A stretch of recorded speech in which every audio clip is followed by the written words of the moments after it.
the newest episode of Texas Platinum in the newest of years, 2021. A lot has happened, I'm sure, as you all know, waiting on this one for a while. Before we get started, though, I want to remind y'all to please subscribe and support us that way. We really appreciate it. On the road to 1K subscribers, we really appreciate your help, and thanks for being here, if you really are here. So let's kind of just get into it. A good old boy, Tom Herman, he's gone. He's done. I know, Trevor, me and you kind of had the same reaction in the group chat when it happened. How about you lead us off real quick? Yeah, I mean, Myers was the one that sent it in our message. I was like just finishing up breakfast, doing some dishes at the house because I was still back home with my family. Myers is like, Herman's fired. I was like, oh, like Orange Bloods or like you got it from some site that Herman's about to be fired like Monday or something. Mm-hmm. And I'm like, oh, wow. And he's like, now. No, like Sark. now. It's happening right now. and then he says another message, Sark. And then we're just like, oh. I respond interesting, and then Madrid also responded interesting. So we'll get into why those reactions were the way that they were. But it was a fast, unexpected morning, to say the least. Assuming that y'all felt the same way. I mean, I don't think any of us were surprised that Herman was fired. No. Maybe a little bit because of the bowl game, how dominant we were, and then the K-State game, but I think we all knew that this was inevitably going to happen at some point. Mm-hmm. Definitely not on a Saturday morning at like 10 a.m. Yeah. Myers, since you were the one to find it and kind of break the news to us, what were your thoughts of all this? Yeah, the whole idea of Tom Herman being fired at the end of the season after the bowl game, I was kind of expecting that by just following all the reporters like on Inside Texas and stuff. But just the timing of it and just the swiftness of it was really just like – it was really decisive. Yeah, it's just like they did it all behind closed doors. They had it all lined up. Sarkisian already accepted the job before they fired Tom Herman. Yeah. And that's the way to do it. I mean, you got to give the Texas administration a lot of credit because – definitely. I mean, if we did fire Herman and then went even like a day without having a coach announced, like social media would be in flames, like Texas dumpster fire – toxic, no one wants the job. Messing it up. Yeah. Right. And we did a good job of not allowing that. We didn't give the haters a second to do that. Like literally it was like Tom Herman fired and then you refresh Twitter again, Sarkisian closing in on a deal. So very good job done by the administration. I was actually up all morning just like refreshing, trying to find something, and it was really quiet, like eerily quiet. And I was like, I thought there'd be news today. I mean, we're past bowl season. I thought like we'd start seeing some stuff leak, and then just boom, I just refreshed Twitter and Brian Davis, Tom Herman fired. It's like, whoa. So yeah, I mean the Tom Herman era, looking at it now, I mean he needed to go. Not necessarily for his on-field performance all the time. He was a good coach, a better coach than Charlie Strong. He raised the floor here and brought some good talent here, but there was a lot outside the wins and losses, the whole context of the Tom Herman era, you have to look at it as a whole. And just him as a person wasn't a good fit, just the ego.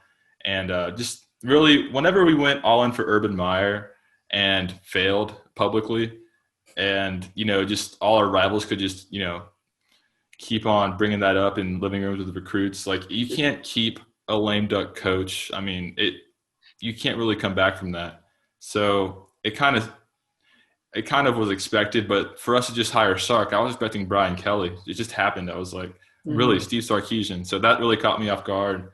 And I did a lot of research on Sarkisian because I didn't think he was a serious option. I've always heard his name as like a backup plan, but I didn't think we'd actually hire him, and we did. So I had, I spent all day Saturday just, all over the internet trying to find what I could on Sark. But I'm excited now. I'm just happy that we can turn the page and start recruiting again and just, have new energy, fix our team's culture a little bit, because there were times when our team seemed pretty toxic, like in the locker room and stuff. So I'm excited, flipping the page.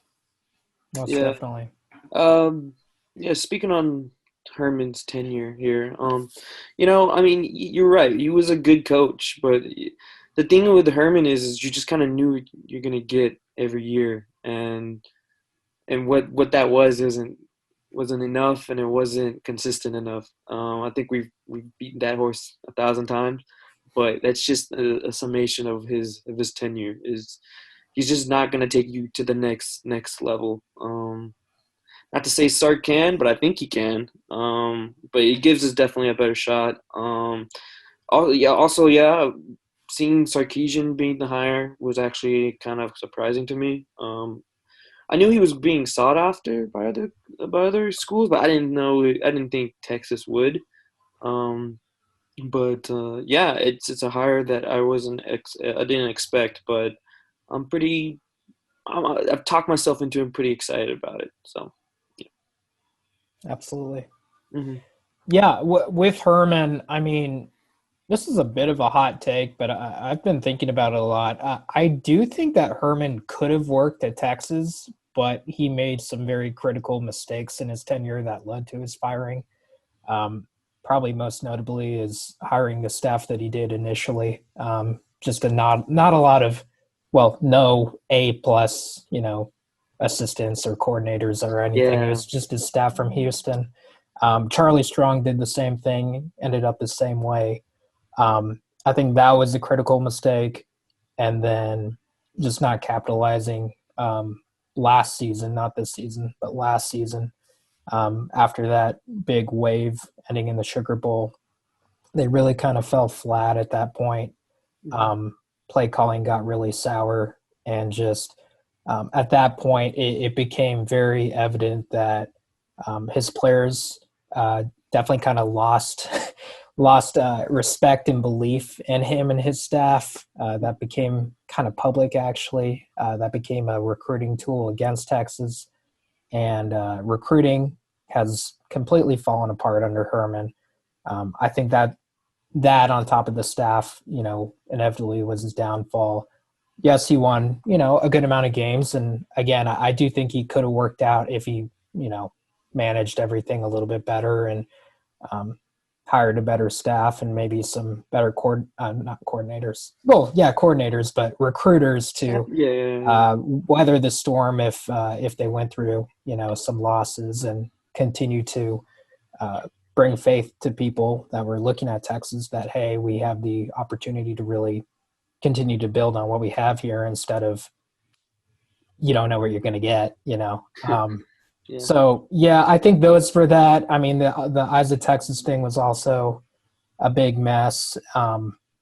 His relationship with CDC seemed to start out well, and then that became, I want to say, toxic, maybe one-sided. That wasn't good. It just kind of became a very obvious mess.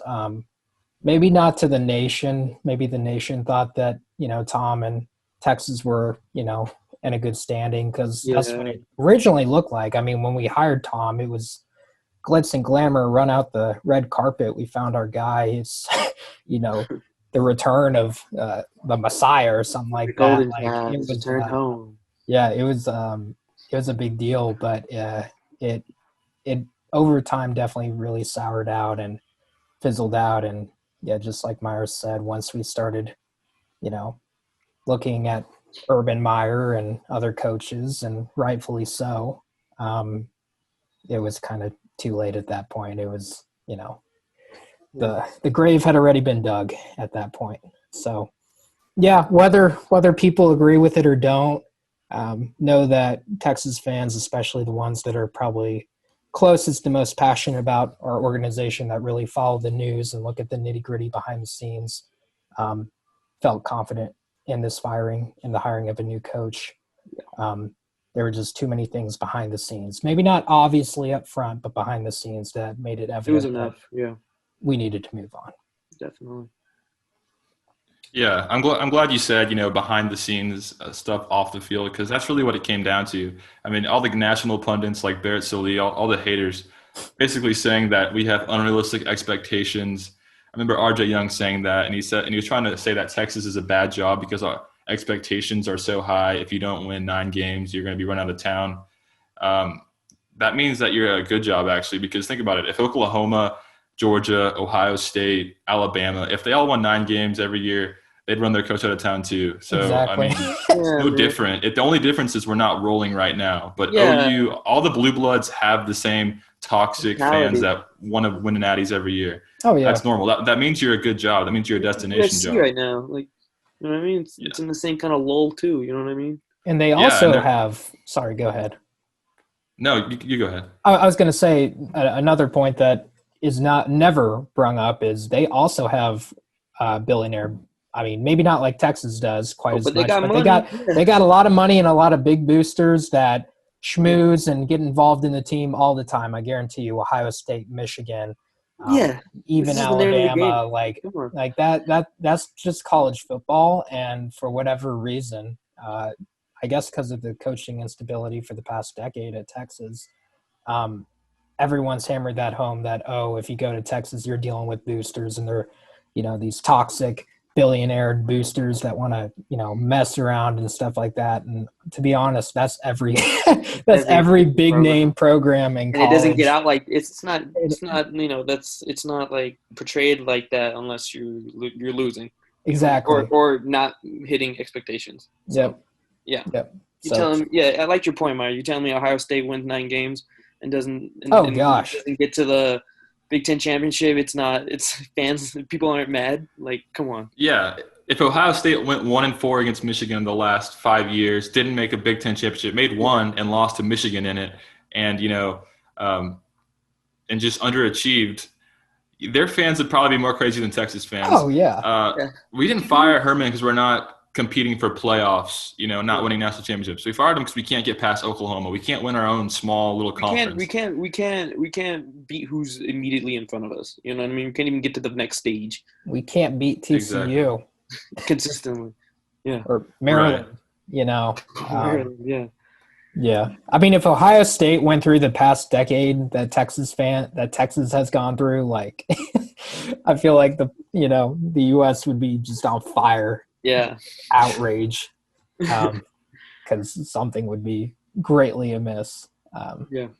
Maybe even Oklahoma fans. They've had it good for a while. For sure. Yeah. And last thing I'm going to say on Tom Herman, we can move on to Sark. But I've heard a lot of people also say that it's hard to win at Texas. There's too many cooks in the kitchen, kind of building on what we're saying about the boosters and the administration. People just say this cliche thing over and over again that the boosters are the reason that Texas can't win. It's too toxic at the top. I mean, I don't understand why they say that. I mean, are the boosters the reason we lost to TCU? Are the boosters the reason we lost to Iowa State? Like, are the boosters the reasons that we came out completely unprepared for Oklahoma? The players lose a game and they're like, fuck, what are the boosters going to think? God, yeah. Someone think of the boosters. Yeah. I just don't know where that concept came from. The boosters are those guys at Buffalo Wild Wings that have the button or whatever that was. They're like, oh, damn it. I hate Tom. Fumble. Send the quarter. Yeah, exactly. That's a great point, Myers. So, so I guess that ends Tom Herman forever. We'll never have to talk about it. It might hurt seeing him succeed somewhere, but I'm good. Not being at my program. I wouldn't be hurt. I'd be happy for him. Even though I know a lot of Texas fans have really grown to hate him over the years, like I don't. True. Maybe I'm just that way with any coach. Like I'm not that way with Charlie Strong or anything like that. Like or Mac Brown, obviously. It's good to see guys, land on their feet and succeed elsewhere, but maybe not every Texas fan agrees with that sentiment, but yeah, off to his next spot. Yes, sir.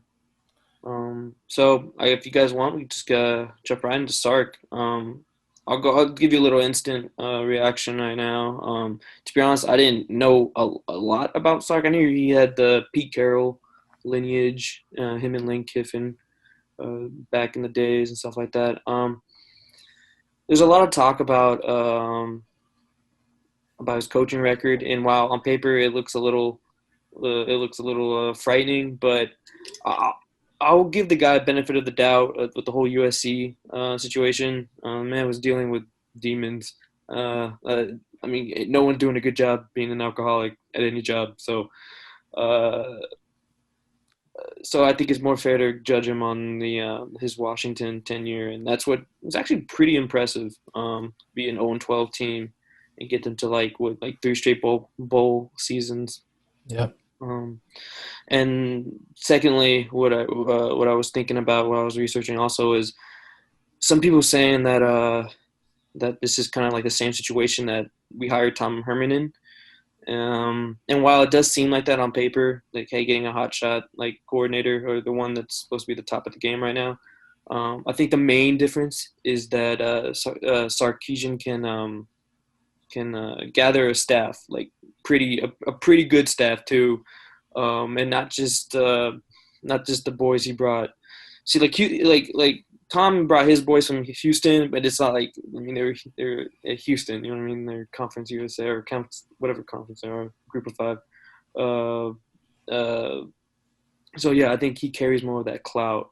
So that's what I'm mostly excited about and why I'm mainly sold on him, because I think he's gonna get the staff right early, and they're gonna be really good picks. So yeah. Yeah, he's definitely more connected than Tom Herman because, he's got the Pete Carroll tree. He's got really deep West Coast roots from his time at Washington, USC.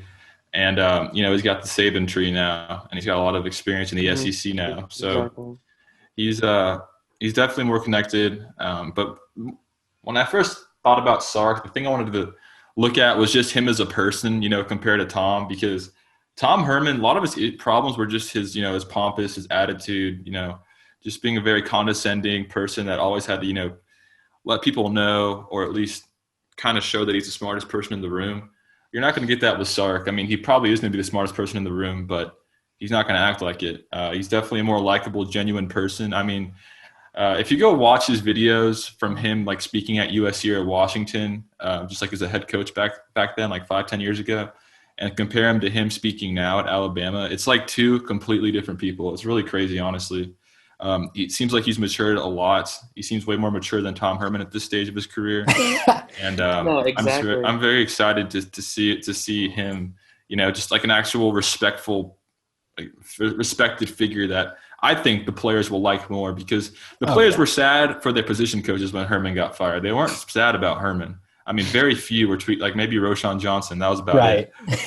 So I think Sark will be a player's coach that they will, put their foot in the table for. And because think about it, with Herman, he was like that coach at practice that was just like the sailor's mouth, always cussing players out, the hard-nosed coach.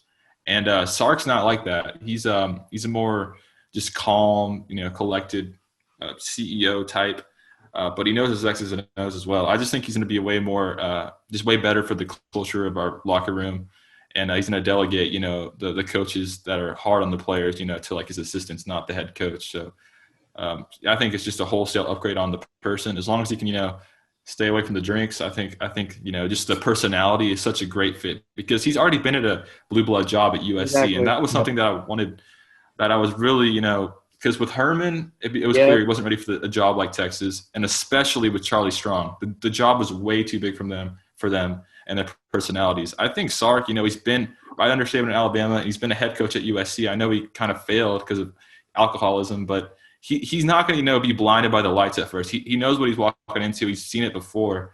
And I think that's like invaluable because, yeah, exactly. He's got NFL experience. He's been on that stage. He's definitely, he has the pedigree, the experience, to handle this job in terms of, the expectations and the pressure, I think. So, I mean, I'm looking forward to Sark the person, and I'll get into him as like a coach in a minute, as his offense. Yeah. Yeah, I definitely agree with those sentiments that he comes – the win-loss thing definitely doesn't look good, but then when you look at the context of those records, it's definitely something to be aware of, that he was at a Washington team that, quite frankly, is like think of it like remember when David Beatty was at Kansas and like they were horrible? Imagine if David Beatty got Kansas to the level that what's a good comparison in the Big 12? Like if he got him to a Kansas State level, let's stay in state. That would be incredibly impressive. And it'd be like, oh, this is the up and coming guy. He recruited pretty well there at Washington, ultimately turned him into a power once Peterson got there, and then went to USC. At USC only was there for like a year and a half, but his recruiting was unbelievable. I believe that he recruited the number one class in the history of USC football, which is amazing. That's a big deal.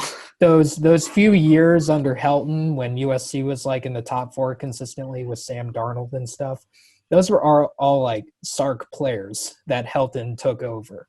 So definitely an elite recruiter.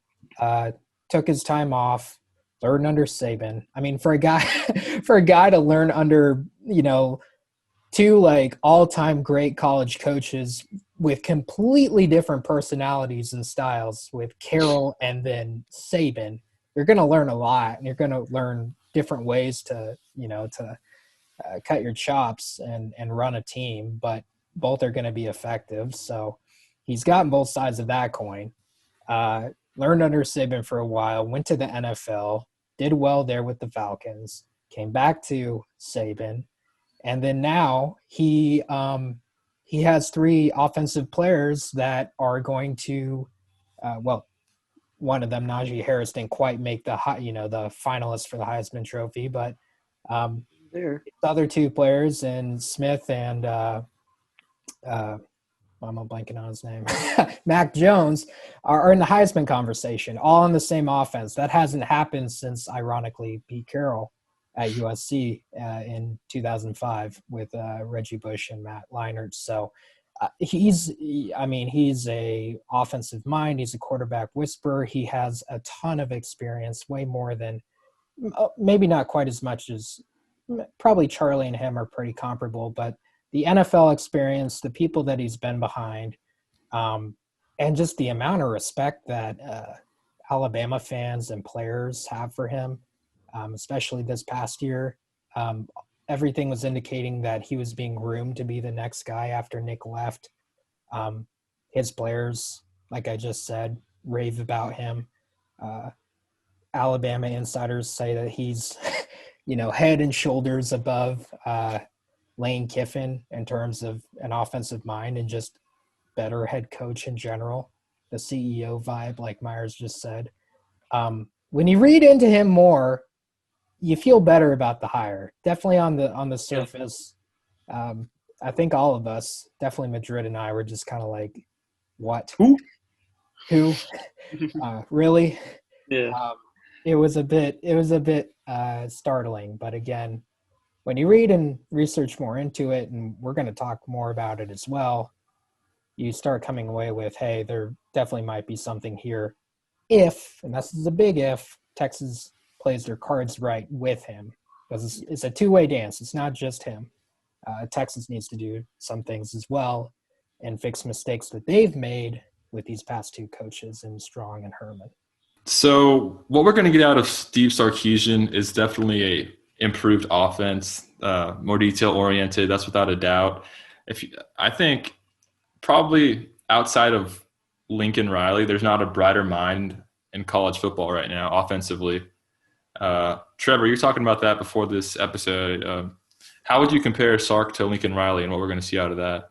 Yeah, I was thinking about this a lot, and ironically, Greg McElroy, of all guys, made this comparison on TV, and I was like, dang it, my this take that I thought I came up with on my own is apparently common knowledge. But still, we'll talk about it. I think at the end of the day, when we missed out on Urban Meyer, Texas knew that, hey, if we can't get, someone of this clout, we need to go after a coach that can compete with, before we look at the playoff and go into a national championship, what do you have to do? You have to win the Big 12. It's been over 10 years now since we've won the Big 12. In order to win the Big 12, you got to get through a whole bunch of teams, but most notably, you got to get through Oklahoma. And their coach, Lincoln Riley, right now is cooking and continuing to do better and better every year. And hey, sometimes the best way to beat your competition is to match them punch for punch. So to me, I think that Sark is pretty much, maybe he's not the next Lincoln Riley, but he's very comparable to him. What is Lincoln Riley? He's an offensive play caller, offensive mind. He's a young, modern day coach. So he's not like Tom Herman. Tom Herman was a young coach. Charlie Strong was pretty young, but both of them weren't modern, the ones that can really relate with. They're not players coaches. Charlie Strong was a players coach. I take that back. Tom Herman was not. Even though he was advertised to be one, he wasn't. And Lincoln Riley's an elite recruiter, really good at that, and a quarterback guru. Sark is literally the exact same thing. Offensive play caller, calls his own plays. Offensive savant, he's learned under all the best and has won the Broyles Award this year. He's a young modern-day coach, gets along great with the players. Players love him. Elite recruiter, probably even better than Lincoln Riley in my mind. And he's a quarterback guru. All those great USC quarterbacks, he recruited, he coached. All these Alabama quarterbacks, he recruited, he coached. No one in the world would have thought that Mac Jones would become a Heisman finalist. But sure enough, he got there. Yeah. He is basically Lincoln Riley. And I think that's important for winning the conference and having success. Like I said, if you can't get the legend, let's get the guy that can go, punch for punch with our biggest competition. So, yeah, my take, my thought, stolen by Greg McElroy. And I'm sure everyone has kind of thought about that at this point. But, yeah, thoughts on that? Yeah, let me elaborate a little bit on what we're going to kind of expect to see out of Sarkisian's offense at Texas. A little X's and O's, not too much, just kind of his philosophy. With Sarkisian, he's definitely going to be a run-first guy, mainly to set up the play-action pass. Stan Drayton just tweeted on Twitter like a graphic of all the 1,000-yard rushers that Sark's offenses have produced over the years, and it's a lot. It's like over 10. I think like the last 6 teams he's coordinated for, they've had like 1,000-yard rushers. So that's very good, for Bijan. And he does it in a way where he doesn't just run them into the ground. He finds ways to keep them fresh. He's really big on, throwing running backs passes out of the backfield, like as an extension of the run game, and also short passes, hitches like that, which I like a lot, especially in the Big 12. It really stresses defenses out. And, whenever you watch a Sark offense, the thing that I think of, whenever I'm looking at Alabama or even USC a little bit back in the day with Matt Leinart, is all the pre-snap motion. You're going to see receivers, tight ends, running backs, going across the field before the snap, motioning out all the time. And what that does, it just really stresses the defense out. It makes it extremely complicated for the defense to adjust in real time. And you'll just see people will get open off these motions. And it really puts defense in bind. So look for that in the national championship game. You're going to see a lot of it, and that's kind of how they get Devontae Smith and all their good athletes just open, because he definitely likes to focus on maximizing his best players and relying on them when it matters. And we didn't get that with Herman. So it's very exciting, for like Bijan, Joshua Moore, Jake Smith, maybe Jared Wiley, guys like that. I would imagine they're going to be way more featured and, in Sark's offense. So very excited about, just the X's and O's of his offense. I've seen a lot of film on it, and I think it'll be a good fit, especially with Bijan. I think it's going to be awesome. And then last thing I want to do is talk about, everybody's saying, oh, Alabama, you can look so great with all that talent. Anybody can run a good offense there. And that's true. But Alabama talent is definitely, a step up over the SEC. but so is Texas talent in comparison to the Big 12. It's all relative. I mean, we kind of have, that talent edge similar to what Bama has against the SEC to the Big 12. Nobody besides Oklahoma looks across from us on the field and has even close to the same amount of talent, recruiting wise. I mean, sure, like Matt Campbell develops players, but I mean, we have all the 4-stars and 5-stars in the Big 12, and so does OU. So, I mean, we're going to have those talent advantages still, like that he had at Bama. It's going to be on a different scale, but we're going to have them right away. And I think we'll be able to maximize these talent advantages. And like you said, Mac Jones, he's a 3-star, and he's not, the most impressive guy, but he has him in the Heisman race, and he looks awesome under, Sark's, development. So I think that you could argue that it is his talent that's made him look great, but I also think there's an argument that it's still going to translate to Texas. He's still, an elite offensive mind, and wherever he's at, it's going to be, like a top 5, top 10 offense here going forward, especially at Texas, where we're going to get a lot of talent with Sark, recruiting his butt off. So, yeah, I wanted to get that out there on his offense. Yeah, just a little add to something. I got to remember Alabama wasn't always that innovative on offense. Granted, Lane Kiffin had stuff to do with that too, but I mean, Sark definitely helped that along as well. Like we just kind of take for granted. Oh yeah, like Bama's good on offense. It never used to be like this. You know what I mean? Like as prolific. So I think he definitely should get kind of some credit for that. But yeah, like you said, I'm very excited about what this means for like Jake Smith, Joshua Moore, also like Jordan Whittington. Like I felt like we never really used him right when he was healthy, even. So I feel like that he could be a great beneficiary with Sark coming.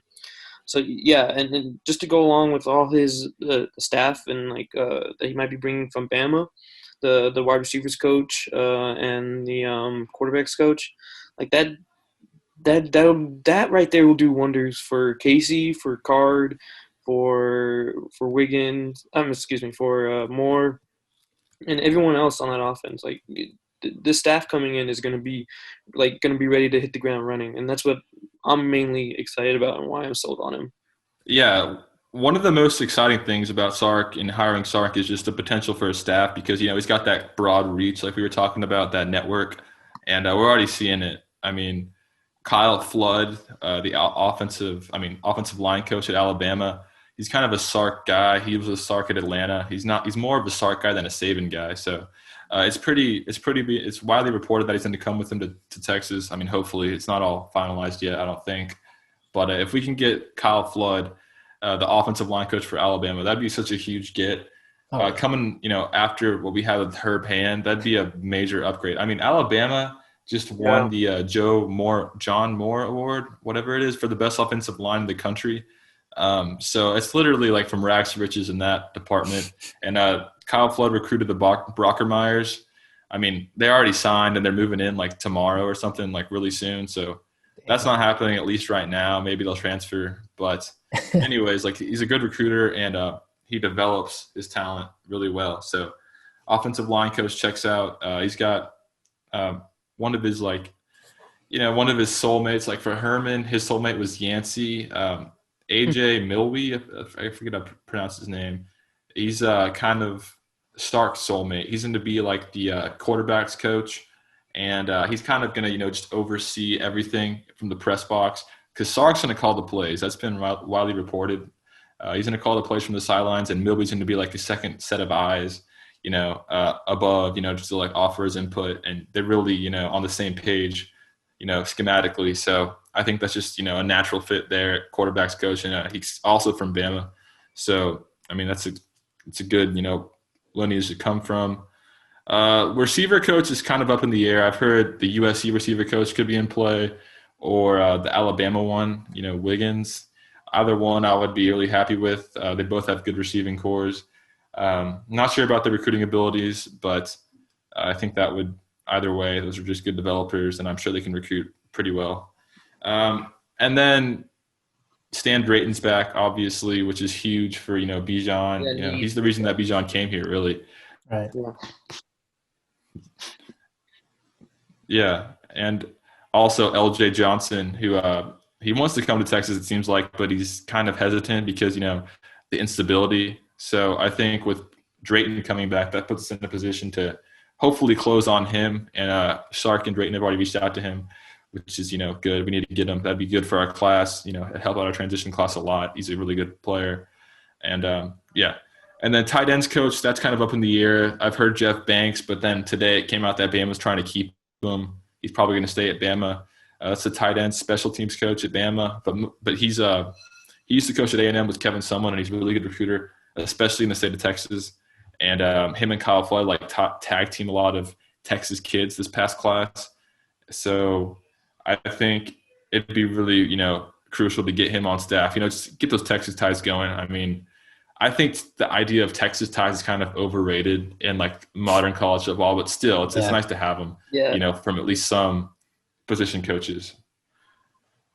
And yeah, it's kind of the offensive makeup. Defensively, it's still all up in the air. I mean, Blake Gideon, you dropped the national championship. I saw Steven from Fanatic Perspective was kind of trapped. He was complaining about all of us Longhorns, dragging Gideon for that. I'm sorry. I can't help it. I'm sure he's a great guy. And he did a lot of good for Texas.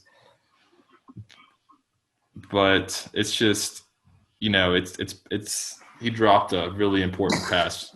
I mean, it made me sad. So it's not that serious though. But yeah, he's coming. He got at Ole Miss. I think he won Special Teams Coach of the Year, or maybe it was at Houston. So he's got some good pedigree there. Still an up and comer though. And then the rest of the staff is still all up in the air. But there are some rainmakers on the board like Tosh Lapoy and Corey Raymond that hopefully we can get a couple of them. And if we do that, then we'll be full into the SEC way of bagging recruits, which I am all for. I mean, screw it. You're not going to win a national championship without, recruiting like the SEC, just, get a little dirty. I'll say it that way. And it's in modern college football, you have to. I mean, look at Alabama, Georgia, Ohio State, LSU. You're not going to surpass these teams, Clemson, without doing it. I mean, we can't be like the church boys anymore if we want to, get in that top tier again. So that's actually one of the most, the biggest aspects of this hire. This kind of signals that Texas is going to say, screw it. We're not too good. We're not the University of Texas. We're going to go and win football games. We're going to go and get the recruits we need to, by all means. So very exciting, just to see the potential staff, these names. I'm hopefully we can close on them, but it's looking good at the moment. Yeah, that's a fabulous point. And that's part of that. I guess that'll lead us into another talking point is what does Texas have to do in pair with Sarkisian. Yeah, hiring that big staff is definitely key. Like you said, modern day college football recruiting is a lot more about recruiting probably on a national scale than it is so much in state, especially right now. This past decade in Texas, everyone's kind of poached the state for their talent. It'd be nice to see us kind of rule the state in terms of recruiting, much like Mac Brown did. I think that'll take some time, though. And in order to get to an elite level, we're probably going to have to do kind of what Tom Herman did, ironically, last recruiting class, where he got a lot of people out of California and kind of all over the place. Jimbo Fisher's been doing that at A&M, and look at where they're at now. They got a lot of talent. So it'll probably have to follow that scheme. Getting some of those big guys, like the infamous Tosh Lapoy would be huge and such a sign of a different mentality out of Texas. So yeah, those are key points definitely in supporting him and his staff.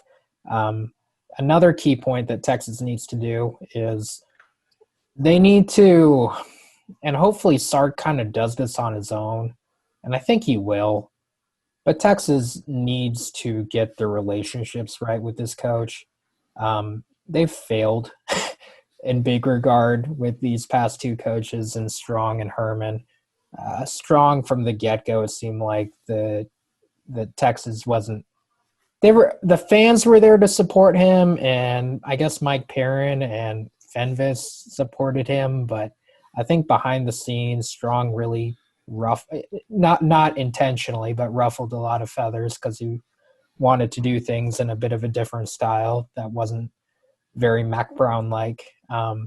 So Strong never really got the full support from the Texas school and the alumni and boosters. And then Tom Herman, it looked really good at the start, but that definitely was lost, especially this year with all that happened.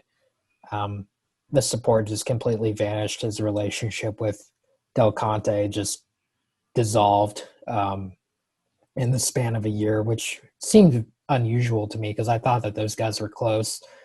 And I don't even know if they really talked this year based off of what it's looked like.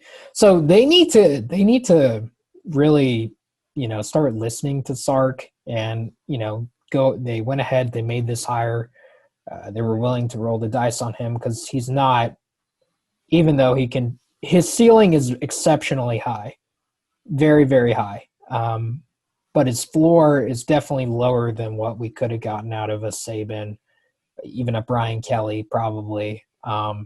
There's a lot more risk in this hire. And in order to ensure that this isn't, another 4-and-out type coach, Texas needs to do their part in making sure that that doesn't happen too.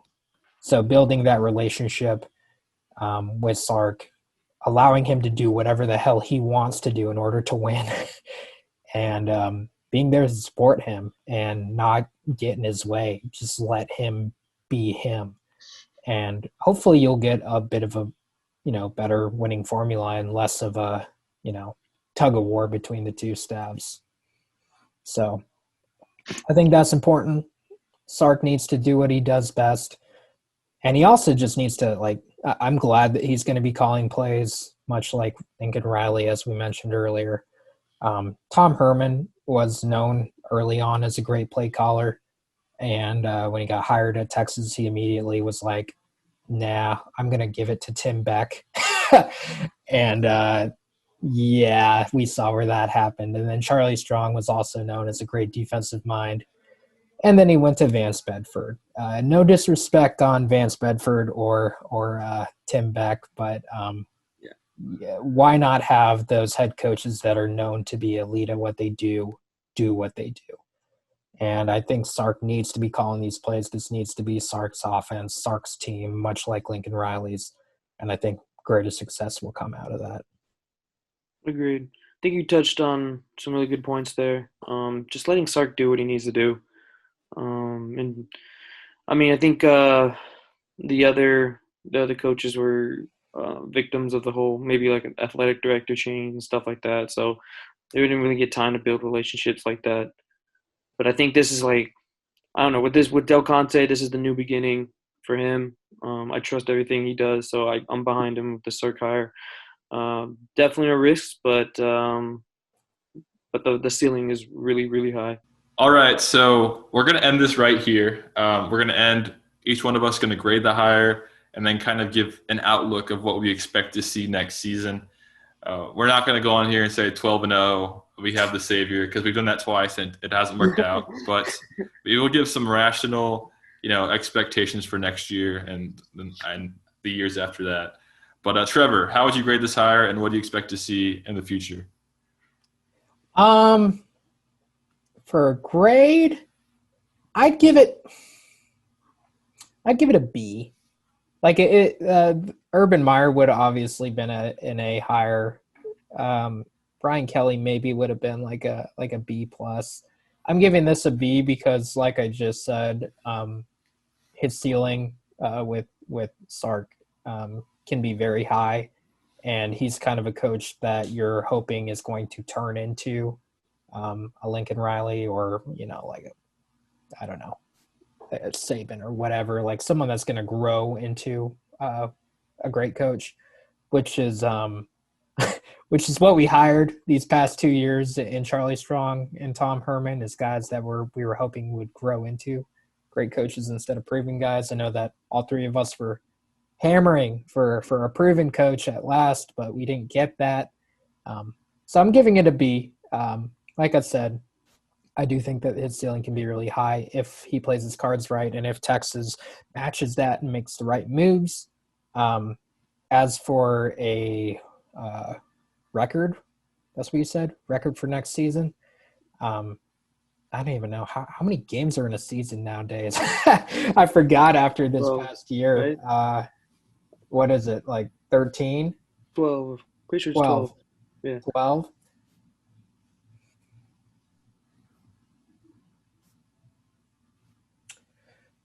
Maybe like a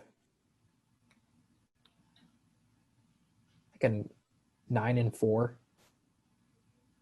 Does that sound right? 9-3. 9-3. Yes. 4 with the bowl win. Yeah. Yeah. I got you. Well, 4 with a loss. Yeah, Lawson. Yeah. I think we'll have a relatively good year, but as we've tweeted out on Texas Platinum, the Big 12 is really becoming kind of a powerhouse again. Iowa State's going to be really good next year as well because they got a lot of returning talent. Oklahoma, in my mind, is probably about to take the next step, as much as I'm sure some Texas fans are not going to be happy to hear. I personally, early season prediction, I'm having them in the championship game. No. I don't think they're going to win it, but I think they're going to get there finally. I think this is the team to do it. And their whooping of the Florida State scout team was not Florida State. Florida Gators scout team was extremely impressive, and I think that they have found their stride. So it's going to be an uphill battle for Texas, but I do think that we're going to get a lot of wins because they're going to be hopefully going to be using our talent a lot more productively and smartly with this Sark offense, as opposed to Tom Herman, who believed in rotating players and not giving enough snaps to probably one of the best players in the Big 12. Yeah. For me, if we're gonna grade on the plus minus system, at least for me, I give it a B plus, honestly, because I think looking at it and looking at the rest of the coaches out there, I don't know how real Brian Kelly was, but I think this could quickly turn into like an A minus higher. Like, I think we'll be able to tell first game exactly how the season's going to go. My predictions: we'll see a more organized, we'll see a more prepared team, which is I'm really excited about. No more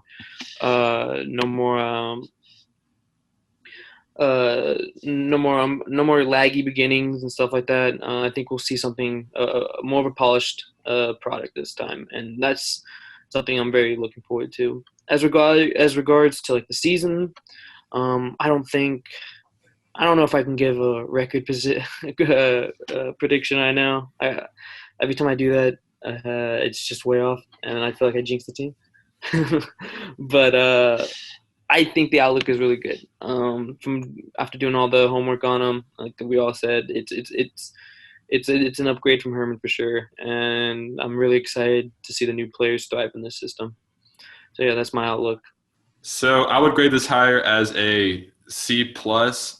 But if these names that we're hearing for the staff do come true, it'll bump it up to a B plus in my book, because that's kind of like putting you in that Kirby Smart range where no matter how good or bad of a coach you are, you're assembling a staff that's going to get like top 5 talent every year, and just by default you're going to be winning a lot of games, even if you're not winning championships. So I kind of think we can get there with Sark if he closes in some of these big boy hires.